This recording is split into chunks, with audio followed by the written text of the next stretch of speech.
في الأدب العربي القديم أيضا ما يشبه هذا. هذاك الرجل الأعرابي الذي وجد ذئبة قد قتلها الصيادون وقد ولدت ذئبا صغيرا ما زالت عيناه مغمضتان، فأخذه شفقة عليه وذهب به إلى خيمته، وكانت له شاة واحدة يشرب منها وهي كل ما يملك، فرباه على حليبها على لبنها إلى أن اشتد ساعده وقوي ذلك الذئب وأصبح ممكنا.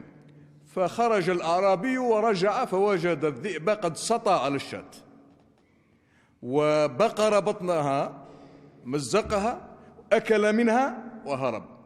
والعرب يتقفون، يعرفون مواقع الخطوات، فتقفى أثره وحمل رمحه وسيفه وسهمه وما يحتاجه لقتل ذلك الذئب الغادر. فلما تعقبه وجده على رأس ربوة واقفا ينظر إليه، فخاطبه قائلا: أكلت شويهتي وفجعت قلبي، وأنت لشاتنا ولد ربيب، تربيتك على حليبها وهي أمك من الرضاع، يفترض إذا صح هذا المعنى. قال: قتلت شويهتي وفجعت قلبي، وأنت لشاتنا ولد ربيب، غذيت بدرها وربوت فينا، فمن أنباك أن أباك ذيب؟ من الذي أخبرك؟ نحن جئنا بك وعيناك مغمضتان.